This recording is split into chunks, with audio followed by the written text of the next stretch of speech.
Hi friends, ನಮಗೆಲ್ಲ ಗೊತ್ತಿರೋ ಹಾಗೆ ಪ್ರಪಂಚದಲ್ಲಿ 7 ಖಂಡಗಳು ಇವೆ.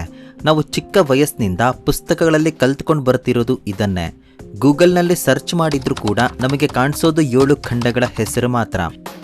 ಆದರೆ ಇದುವರೆಗೂ ನಾವು ನಂಬಿದ್ದು ತಪ್ಪು ಅಂತಾನೆ ಹೇಳ್ಬೋದು. ಏಕೆಂದರೆ ಪ್ರಸ್ತುತ ಪ್ರಪಂಚದಲ್ಲಿ 8 ಖಂಡಗಳು ಇವೆ. ಈ ವಿಷಯದ ಬಗ್ಗೆ ಸರಿಯಾಗಿ ಯಾರಿಗೂ ಗೊತ್ತಿಲ್ಲ. ಇತ್ತೀಚೆಗೆ ನಡೆದ ಸಂಶೋಧನೆಯಿಂದ ಗೊತ್ತಾಗಿದ್ದೇನೆಂದರೆ ಝೀಲ್ಯಾಂಡಿಯಾ ಅನ್ನುವ ಹೆಸರಿನ ಗುಪ್ತ ಖಂಡ ಇದೆ ಅಂತ. ಈ ಝೀಲ್ಯಾಂಡಿಯಾ ಖಂಡ ಪೆಸಿಫಿಕ್ ಸಮುದ್ರದ ನ್ಯೂಜಿಲೆಂಡ್ ದೇಶದ ಕೆಳಭಾಗದಲ್ಲಿ ಇದೆ.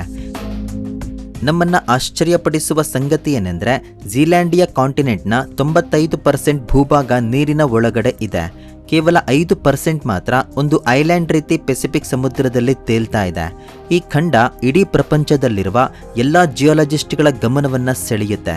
ಏಕೆಂದರೆ ಈ ಹೊಸ ಖಂಡದ ಒಟ್ಟು ವಿಸ್ತೀರ್ಣ 4,92,000 ಸ್ಕ್ವೇರ್ ಕಿಲೋಮೀಟರ್. ಸಿಂಪಲ್ ಆಗಿ ನಿಮಗೆ ಅರ್ಥ ಆಗೋ ರೀತಿ ಹೇಳಬೇಕು ಅಂದರೆ ಈ ಖಂಡ 3 ಬಾಂಗ್ಲಾದೇಶ ಅಥವಾ 8 ಶ್ರೀಲಂಕಾ ದೇಶಗಳಿಗೆ ಸಮನಾಗಿರುತ್ತೆ. ಇಲ್ಲಿ ನಿಮಗೆ ಒಂದು ಡೌಟ್ ಬರಬಹುದು, ಇಷ್ಟು ದೊಡ್ಡ ಖಂಡವನ್ನು ಗುರುತಿಸೋದಕ್ಕೆ ಇಷ್ಟು ಸಮಯ ಯಾಕೆ ಹಿಡಿಸ್ತು ಅಂತ. ಅಷ್ಟಕ್ಕೂ ಝೀಲ್ಯಾಂಡಿಯಾ ಖಂಡ ಸಮುದ್ರದಲ್ಲಿ ಹೇಗೆ ಮುಳುಗಿ ಹೋಗುತ್ತೆ ಗೊತ್ತಾ? ಝೀಲ್ಯಾಂಡಿಯಾದಲ್ಲಿ ಪ್ರಾಚೀನ ವಸ್ತುಗಳೇನಾದರೂ ಸಿಗೋ ಅವಕಾಶ ಇದೆಯಾ? ಮುಂದೊಂದಿನ ಈ ಝೀಲ್ಯಾಂಡಿಯಾ ಖಂಡ ನೀರಿನ ಮೇಲೆ ಬರುತ್ತಾ? ಇವತ್ತಿನ ವಿಡಿಯೋದಲ್ಲಿ ಈ ಎಲ್ಲ ವಿಷಯಗಳ ಬಗ್ಗೆ ಡಿಸ್ಕಸ್ ಮಾಡೋಣ. ಇದು ನಮ್ಮ ವರ್ಲ್ಡ್ ಮ್ಯಾಪ್.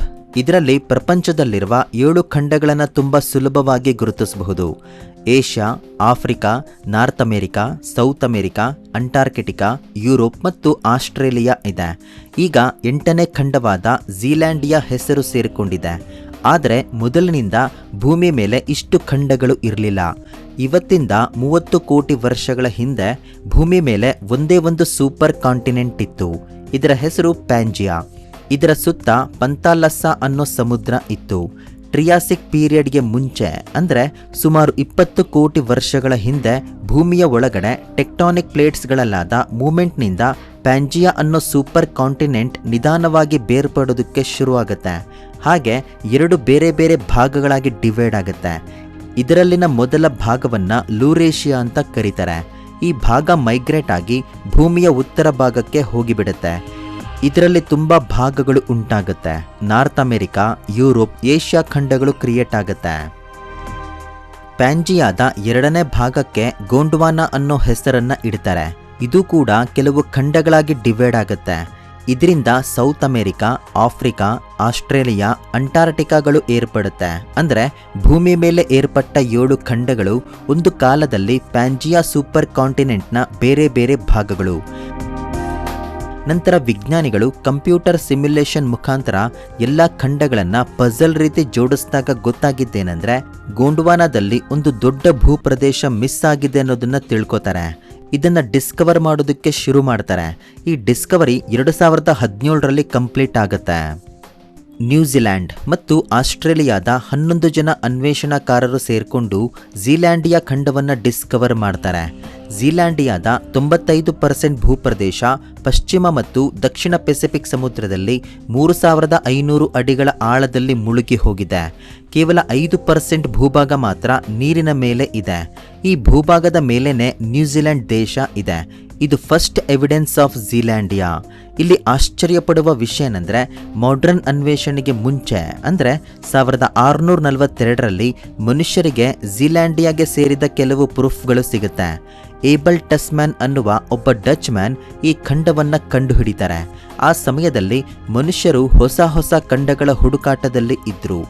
ಇದೇ ವಿಧವಾಗಿ ಏಬಲ್ ಟಸ್ಮ್ಯಾನ್ ಕೂಡ ಜಕಾರ್ತಾದಿಂದ 2 ಹಡಗುಗಳಲ್ಲಿ ಒಂದು ದೊಡ್ಡ ಖಂಡವನ್ನು ಕಂಡುಹಿಡಿಯೋದಕ್ಕೆ ಹೋಗ್ತಾ ಇದ್ರು. ಈ ಕಡೆ ಒಂದು ದೊಡ್ಡ ಭೂಭಾಗ ಇದೆ ಅನ್ನೋದು ಇವರ ಬಲವಾದ ನಂಬಿಕೆ. ಹೀಗೆ ಪ್ರಯಾಣವನ್ನು ಮಾಡ್ತಾ ನ್ಯೂಜಿಲೆಂಡ್ನ ದಕ್ಷಿಣ ಐಲ್ಯಾಂಡ್ಗೆ ಸೇರ್ಕೊಳ್ತಾರೆ. ಇದನ್ನು ನೋಡಿ ಇವ್ರು ಅನ್ಕೋತಾರೆ ನಾವು ಹುಡುಕ್ತಾ ಇರೋದು ಇಷ್ಟು ಚಿಕ್ಕ ಭೂಪ್ರದೇಶವನ್ನ ಅಲ್ಲ ಅಂತ. ಈ ಸಂದೇಹ ಅವರಿಗೆ ಮೊದಲೇ ಬಂದಿತ್ತು.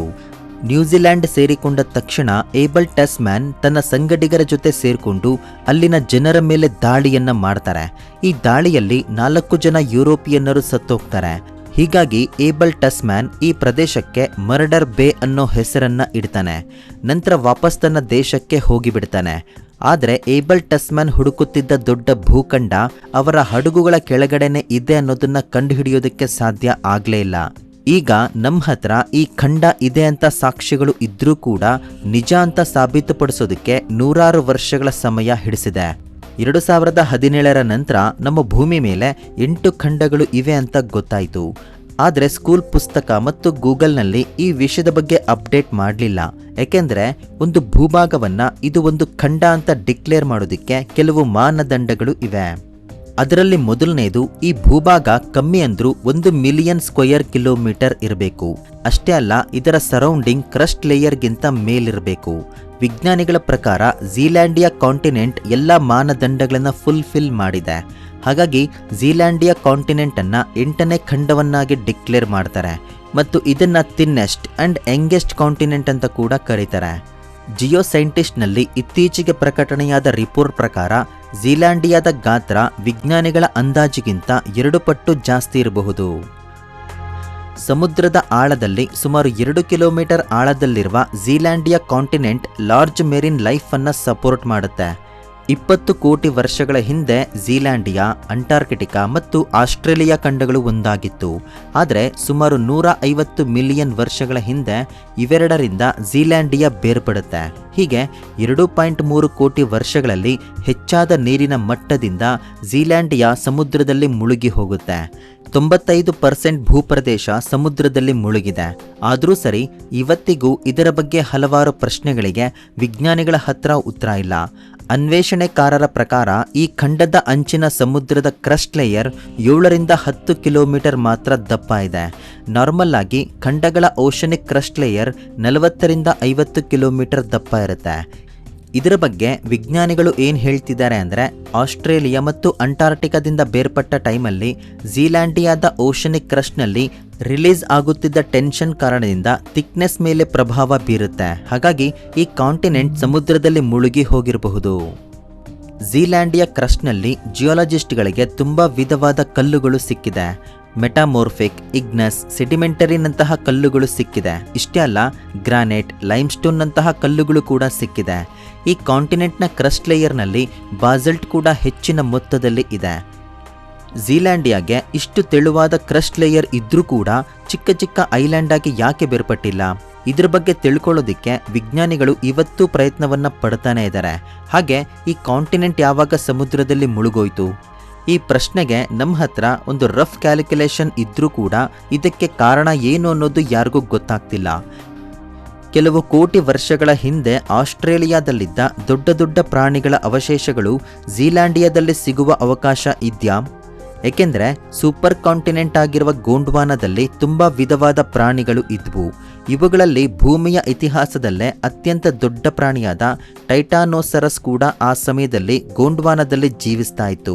ಅಂದರೆ ಝೀಲ್ಯಾಂಡಿಯಾದಲ್ಲಿ ಇಂತಹ ಅವಶೇಷಗಳು ಸಿಗುವ ಸಾಧ್ಯತೆಗಳು ತುಂಬ ಇದೆ. ಏಕೆಂದರೆ ಡಿವಿಷನ್ ಆಗೋದಕ್ಕೆ ಮುಂಚೆ ಝೀಲ್ಯಾಂಡಿಯಾ ಗೋಂಡ್ವಾನಾದ ಒಂದು ಭಾಗವಾಗಿರೋದ್ರಿಂದ ಇಲ್ಲಿ ವಾಸ ಮಾಡ್ತಿದ್ದ ಟೈಟಾನೋಸರಸ್ ಅವಶೇಷಗಳು ಇಲ್ಲಿರುವ ಸಾಧ್ಯತೆ ಇದೆ. 1970ರಲ್ಲಿ ನ್ಯೂಜಿಲೆಂಡ್ನಲ್ಲಿ ವಿಜ್ಞಾನಿಗಳಿಗೆ ಡೈನೋಸಾರಸ್ ಮತ್ತು ಇನ್ನೂ ಕೆಲವು ಪ್ರಾಣಿಗಳ ಅವಶೇಷಗಳು ಸಿಕ್ಕಿವೆ.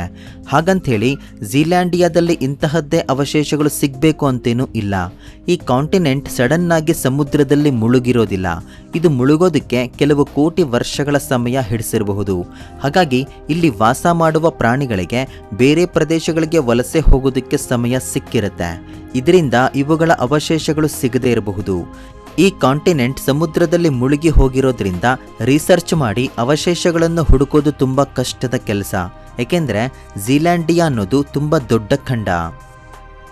ಸೊ ಇದು ಫ್ರೆಂಡ್ಸ್ ಇವತ್ತಿನ ವಿಡಿಯೋ. ಈ ವಿಡಿಯೋ ಬಗ್ಗೆ ನಿಮ್ಮ ಅನಿಸಿಕೆ ಅಭಿಪ್ರಾಯಗಳನ್ನು ಮರೀದೆ ಕಮೆಂಟ್ ಮಾಡಿ. ಮುಂದಿನ ಇನ್ನೊಂದು ಇಂಟ್ರೆಸ್ಟಿಂಗ್ ವಿಡಿಯೋದಲ್ಲಿ ಮತ್ತೆ ಭೇಟಿಯಾಗೋಣ.